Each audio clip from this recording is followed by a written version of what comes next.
तो धाम वास करना चाहिए, कृपया मार्गदर्शन। परम धर्म को छोड़ने से थोड़ी होता है, परम धर्म स्वीकार से होता है। पत्नी में भी वही परम तत्व है, ऑस्ट्रेलिया में भी वही परम तत्व है, जो भारत में वो विश्व में। कौ सो कहाँ जहाँ प्रभु नहीं। अब पत्नी सुनी सुनाई बात कहे कि चिन्मय है, चिदानंदमय है, वो आपको, पर आप जैसे दिल्ली में टहले, वहां भी भगवान है, कोई कण। आप वृंदावन में टहले, कैसा लगेगा आपको? क्या दृश्य में अंतर होगा और क्या आपके हृदय में अंतर होगा? एक क्रूर पापात्मा के अंदर भी भगवान है और एक महात्मा के अंदर है। पापात्मा के पास बैठिए और एक महात्मा के पास बैठिए, अंतर लगेगा ना? क्यों? चिन्मय चिदानंद भगवान हम भी कह रहे हैं ना, काउसो कहा जहां पर, इसीलिए पहले कहा है ऑस्ट्रेलिया में भी भगवान है, पत्नी में भी भगवान है। उस तत्व को अनुभव करने के लिए पद्धतियां बताई गई। कल भी चर्चा ये की थी, पद्धति, शास्त्र पद्धति। एक है व्यतिरेक और एक है अन्वय। अन्वय माने है, व्यतिरेक माने नहीं है। जहां हम फंसे हैं, पहले हमको ये सूत्र लगाना पड़ेगा, ये नहीं है। जैसे जब सब में भगवान है, तो मान लो हम कहीं आसक्ति कर रहे हैं किसी व्यक्ति से, किसी वस्तु से, तो वो भी भगवान ही है ना। पर ये समझने के लिए पहले हमें उसे छोड़ना होगा, उसका राग छोड़ना होगा। जब राग व्यतिरेक ये नहीं है, जैसे उपनिषद कहते हैं ब्रह्म सत्यम जगन मिथ्या। पहले व्यतिरेक पद्धति स्वीकार की ना, कि ये सत्य नहीं है, ये सब झूठा है। उमा कहूं मैं अनुभव बना, सत हरि भजन जगत सत, ये व्यतिरेक पद्धति, ये सब मिथ्या है, ये सब स्वप्न है। आगे बढ़े, फिर जब अनुभूति हुई और लौट के देखा तो क्या दिखाई दिया? सर्वम खलमिदम ब्रह्म। वही उपनिषद जिसने बताया ब्रह्म सत्यम जगत मिथ्या, वही क्या बोला? बोला सर्वम खलमिदम ब्रह्म, सब ब्रह्म ही है। अब अनुभूति हुई, है और नहीं है, ये दो सूत्र बनाए गए हैं। जहां हम आसक्त हैं, भोगों में आसक्त हैं, शरीर में आसक्त हैं, वहां जो है उसका अनुभव करने के लिए ये जो आसक्ति जिसके रूप में हुई, ये नहीं है। जैसे ये रूप है, ये 100 वर्ष पहले कभी नहीं था सृष्टि में इस रूप में। कुछ समय बाद, क्योंकि इसमें वर्ष नहीं लगा सकते, सेकेंड, मिनट, घंटा, दिन, तारीख, वो भगवान जाने, इसकी सत्ता ही नहीं रहेगी इस रूप की, नहीं है ना। तो बीच में जो दिखाई दे रहा है क्या? पहले तो इसको हम व्यतिरेक किया, नहीं, ये परिवर्तनशील नाशवान शरीर है। अब उसका मंडन कर, है कौन? ये बना कौन? बोले वही बनाना। यही अनुभूति का क्रम है। पहले जहां तुम फंसे हो वहां ये नहीं है, हटो, उसे कहते हैं वैराग्य।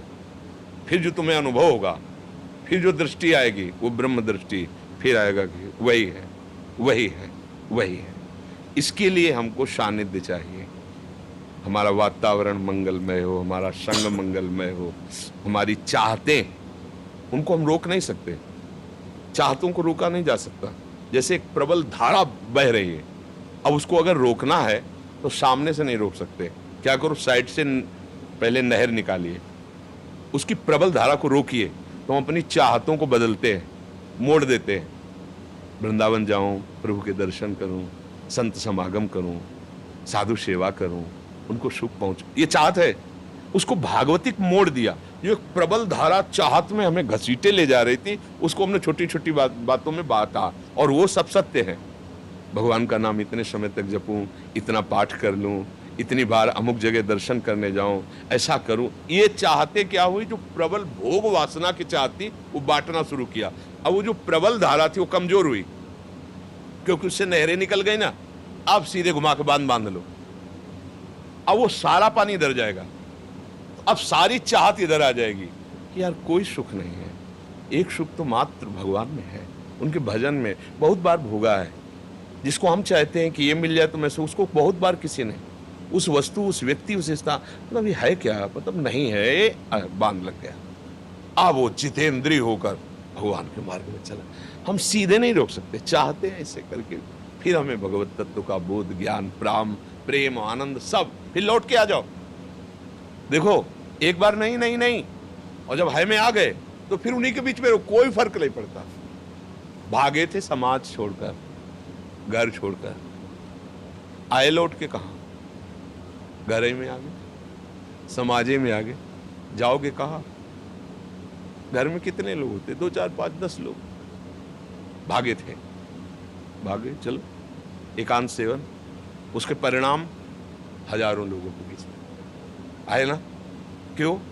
अब वो जो था भ्रम, ये मेरे ये पराए, ये अच्छे ये बुरे, वो उनकी कृपा से चश्मा मिला और समझ में आया नहीं नहीं नहीं गलत, वही है वही है वही है। अच्छा वही है, आप बैठे हो, ना आपसे राग है, ना आपसे द्वेष है, प्रेम है, ना आपके रूप से, ना आपके प्रभाव से। आप में जो विराजमान बिजली है, ऊर्जा है, बस मेरे प्रभु इन रूपों को धारण करके आए। आपको प्रिय लगेगा। हम भले आपसे न बोले कि हम आपको बहुत प्यार करते हैं, लेकिन आप यहाँ से निकलोगे तो आपका हृदय एक बार याद करेगा, आप हमसे प्यार करेंगे, क्योंकि हम आपको प्यार कर रहे हैं। पर आपके रूप को नहीं, आपके वैभव को नहीं, आपके बाहरी नहीं, आपसे प्यार करते हैं, क्योंकि आप हमारे प्रिय रिश्तेदार, प्रिय निज जन हो। कैसे? हमारे प्रभु के रिश्ते से आप सब हमारे प्रभु के हो। बस अब ये बात समझ में आई ना। और भागे काहे के लिए थे?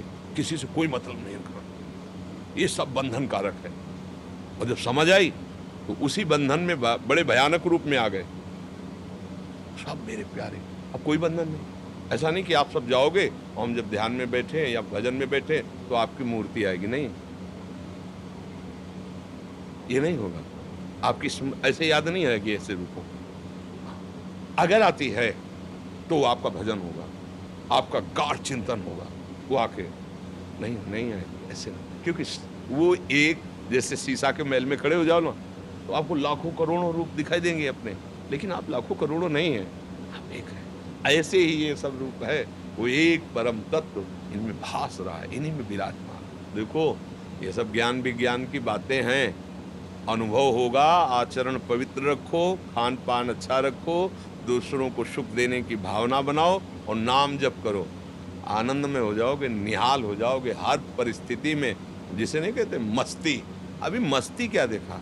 व्यसन, रुपया, पैसा, भोग, ये मस्ती नष्ट करते हैं। मस्ती पर से नहीं होती, मस्ती स्वा से होती है। जब आप स्वाद को जानोगे तब जो मस्ती आएगी, वो मस्ती मृत्यु भी नहीं मिटा सकती, मृत्यु भी नहीं मिटा। वो मस्ती ही क्या जो जरा सी बात में बोले यार अभी तो बहुत मस्त थे, क्या बात हो गई? बोले टेंशन हो गई अमुक बात। क्या मस्ती यार? मस्ती तो मृत्यु भी जो मस्ती को ना मिटा पाए उसे मस्ती कहते हैं, पर इतनी सस्ती नहीं है ये मस्ती, इतनी सस्ती नहीं है। इस मस्ती में प्राणों की बाजी लगाई जाती है। और जीत गए तो निहाल हो गए, हार गए तो फिर रास्ता दिया जाएगा आपको। इसमें हारने वाले पर भी इनाम है, अगर हार गया तो भी उसको पुरस्कार दिया जाता है, क्योंकि इतने बड़े खेल के तुम खिलाड़ी हो, अब आगे बढ़ो। और अगर जीत गए तो फिर क्या? जयति जयति जग उच्चरय, जयति जयति जग, पूरा संसार उसकी जय बोलने लगता है। जय हो, तुमने जहाँ हम फिसल गए, गिर गए, फंस गए, वहाँ तुम लांग गए, जय हो तुम्हारी, जय हो। तो ये भगवत मार्ग है हमारे समीप आपको आने का और हमारे को आपसे बोलने का। ये जो प्रभु ने अवसर दिया है, ये व्यर्थ नहीं जाना चाहिए। बहुत कीमती समय है। उस समय को जैसे हम आपस में व्यतीत कर रहे हैं, इसकी सार्थकता होनी चाहिए। नशे को जहाँ तक हो सके तत्काल छोड़ने का विचार करो। गंदे आचरणों में जो हमसे गलतियाँ हुई उनका पश्चाताप करके आगे से गलती न हो, और खूब राधा राधा कृष्ण कृष्ण या जो गुरुदेव ने नाम दिया है खूब नाम जप करो। और ये जीवन आनंद में जाए। हम कोई पशु थोड़ी यार कि कर्म बंधन वाले भोगते रहें। अरे हम मनुष्य हैं, उन कर्म बंधनों को भी मिटाएंगे और दूसरों को भी सुखी करने की सामर्थ्य हम में है। हम अपने को सुखी नहीं कर पा रहे। देखो ना, एक ने अपने को संभाला तो लाखों को संभाल दिया। महात्माओं को देखो, संत महात्माओं जो वास्तविक अपने प्राणों की बलि देकर हमको स्वतंत्र कर दिया। हमारे देश के देशभक्तों ने अपने प्राणों की आहुति देकर हमको स्वतंत्र कर। आज हम स्वतंत्रता का सुख भोग रहे हैं ना, ऐसे ही एक परतंत्रता और है माया की। अगर इसको मिटा दो तो फिर परम स्वतंत्र हो जाओगे, फिर आनंद मगन हो जाओगे। और इसी स्वतंत्रता के लिए भगवान ये संग देते हैं। बड़े भाग पाइप सत्संगा बिना ही प्रयास हो। खूब नाम जप करो। मेरी प्रार्थना है, इन नशों में कोई तुम्हें सुख नहीं दे सकता। कोई नशा, केवल तुम्हारे समय, धन, स्वास्थ्य और बुद्धि, इनका नाश ही होता है। व्यसन से कभी किसी, बेविचार से, गंदी आदतों से कभी तुम्हें शांति नहीं मिल सकती। मन सिखाता है अगर हमें भोग ले तो थोड़ा हम विश्राम, नहीं नहीं, वो और तृष्णा बन जाएगी। इसलिए बहुत शांत भाव से ये जीवन ऐसा व्यतीत करो कि हम मालिक के सामने जाएं तो हिसाब देने लायक रहें। है नहीं? मनुष्य जन्म मिला, कोई पशु पक्षी थोड़ी है कि जो प्रारब्ध हुआ वही भोग लिया, वही। ऐसा नहीं। हम ऐसा भजन करेंगे कि अपने प्रारब्ध को मिटाएंगे, दूसरों के प्रारब्ध को मिटाएंगे और अपने प्रभु को रिझा लेंगे। इसीलिए मनुष्य जन्म मिला है। राधा वल्लभ। रेखा जी,